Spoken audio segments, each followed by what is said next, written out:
Hi, my name is Malia Ellis, and today I'm going to be presenting my critical assignment pertaining to injury identification, assessment, and prevention within my chosen sport. So I chose to research and discuss injuries within soccer. Now, within soccer, various injuries can occur. Some factors that may influence these injuries fall within the realm of environmental factors. So we have weather, condition of the player's cleats, as well as the surface that is being played on. So, for example, within weather, rainy weather causes the ground to become wet, and when that happens, there's a decrease in friction between the cleats and the ground, which makes it easier for a player to fall and injure themselves. Additionally, cleats with a higher in torsion can also make an individual more prone to injury. And then lastly, pertaining to surface that is being played on, thicker grass can actually trap cleats easier. So when that happens, we can kind of just expect to see more injuries happening. All right, so today I'm specifically going to be discussing 3 common injuries that are kind of consistently and constantly seen within soccer. So we have the grade 3 anterior cruciate ligament sprain, so the grade 3 ACL sprain, type 1 hamstring strain, and then lastly, an inversion ankle sprain. So below I just included a couple pictures kind of showing these injuries. So we have the anatomical photo of a complete tear of the ACL, someone holding their hamstring, and then what an inversion ankle sprain looks like. Perfect. So now we're specifically going to be looking into the grade 3 ACL sprain. So when this sprain occurs, anatomically, the ACL is being torn in half or completely pulled off of the bone. And when it's being completely pulled off of the bone, it's either occurring at the distal end of the femur or the proximal end of the tibia. Now, for the mechanism of injury, the MOI, we see it happening because of sudden pivoting or landing from a jump incorrectly. Now, to assess if someone has a grade 3 ACL sprain, a athletic trainer or physician, clinician, whatever, they will typically, there's other tests that can be used, but one common one is the Leber sign test.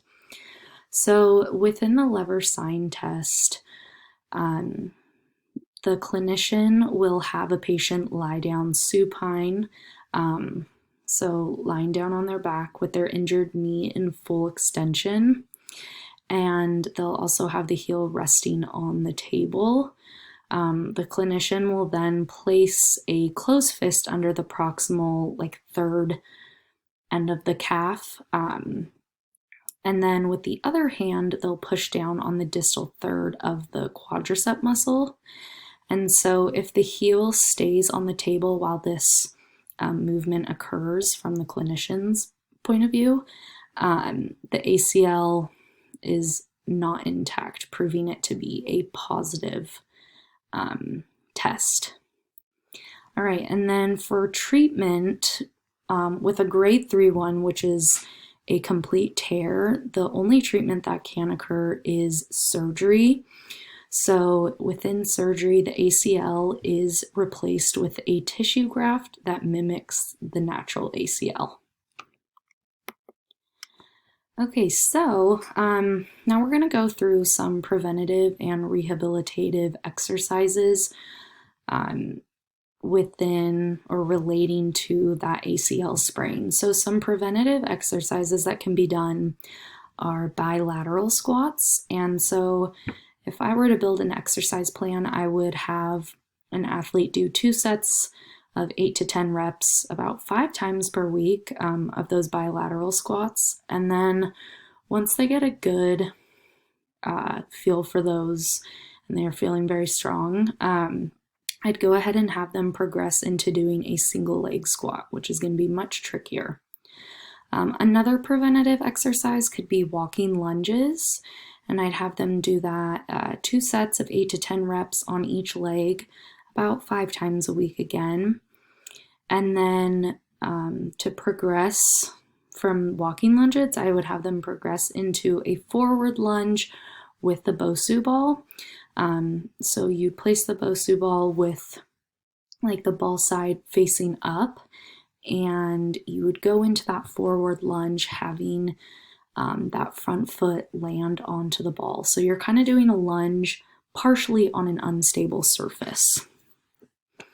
All right, so now if someone were to have that ACL sprain and then go into like a physical therapy clinic, some rehabilitative exercises I would have them do are some heel slides and some outside leg raises. So for heel slides, I would have them do probably 2 sets of like 8 reps since they are injured. You don't want to do anything too difficult. And I'd have them do that about 4 to 5 times per week. And then as the progressive exercise, I would have them change into toe taps, which is them lying on their back and then having their legs in a tabletop position and then alternating which feet they are or which toes they're tapping on the ground. And then for outside leg raises, I would have them kind of same thing, 2 sets of 8 to 10 reps, 4 to 5 times per week. And then progressing into an outside leg raise, but also then incorporating either ankle weights or resistance band. So below we can see some images of these 4 exercises I just discussed. Perfect. Okay, now let's move on to a type 1 hamstring sprain. So for a hamstring sprain, the anatomy of the injury, so what's anatomically occurring, is that the hamstring is being stretched out due to extensive hip flexion with an extended knee. So we can see this happening when individuals are sprinting or during heavy loading. So it's most commonly when an individual is sprinting, specifically when the foot is about to land on the ground. Okay, and then for the assessment to see if someone does have a hamstring strain, clinicians will use the hamstring stretch test. And within this test, the examiner will rapidly flex the hip and extend the knee simultaneously while that patient is lying supine. And then the test is positive. Okay, the hamstring is strained if pain occurs within that motion. Perfect. And then lastly, so the treatment for this, since it is type 1, which means that the hamstring is just stretched, it's not fully torn, usually they will prescribe like an anti-inflammatory medication and then also hopefully incorporate an exercise plan into the individual's daily routine. So now for the hamstring strain, we're going to go again through some preventative and rehabilitative exercises. So for preventative exercises, I would have an individual do Romanian deadlifts, so RDLs, 2 sets of 10 to 12 reps, about 3 to 4 times per week. And when doing these RDLs, ideally the individual would have weights, either a dumbbells or a kettlebell or just a standard bar. And then the progression of this, I would have the individual then go into single leg RDLs, which is going to incorporate even more muscles and a lot of core as well, which is great. And then for the second preventative exercise, I would have the individuals do the Nordic hamstring curl. Now, same kind of thing, 2 sets of 4 to 8 reps, just because this is more of a tricky one, about 3 to 4 times per week. And then I would have them progress into a Nordic hamstring curl with a weight. So how they do that is holding like a weight plate just to their chest like this. Yeah. And then, so if someone were to be trying to rehabilitate that hamstring, I would have them do some prone hamstring curls, about 2 sets of 8 reps 4 times per week, and then switching into a seated hamstring curl on the machine, so where you can add some weight and resistance and just switching up the positioning of the hamstring curl. And then also doing a standing hip extension, which is the one you can see in this last photo on the right.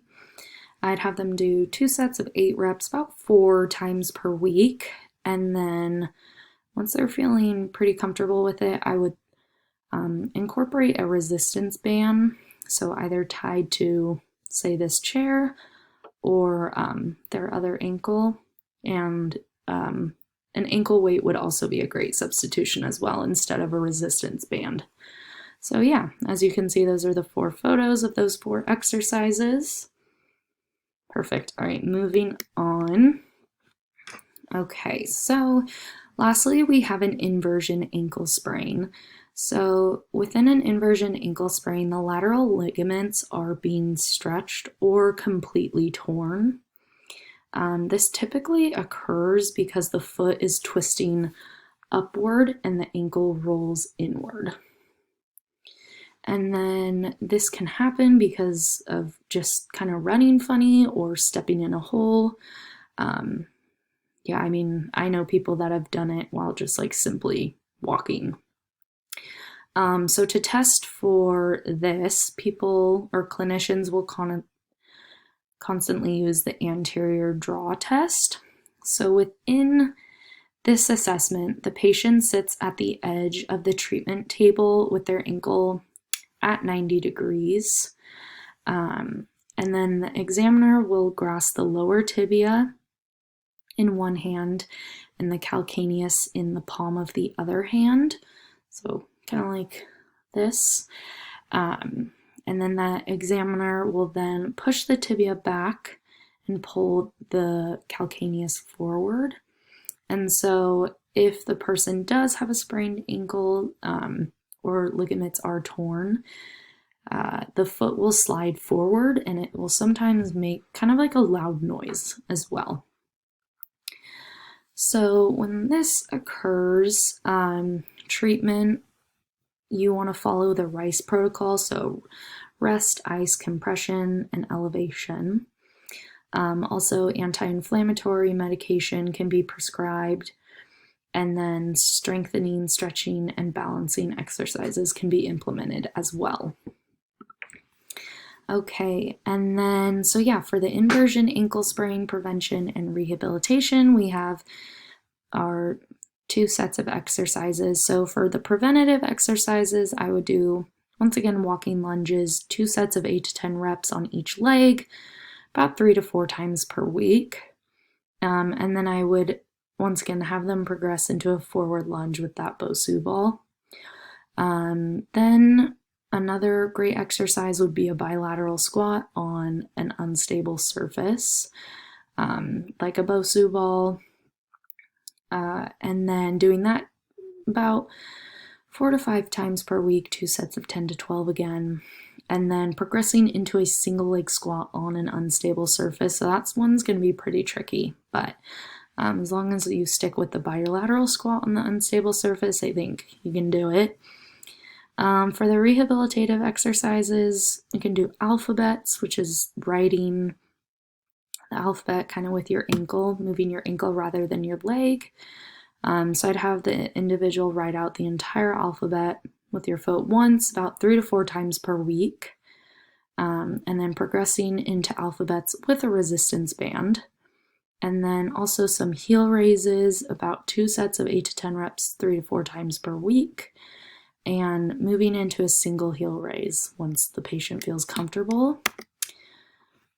Next, I just have the exercise demonstrations and my references.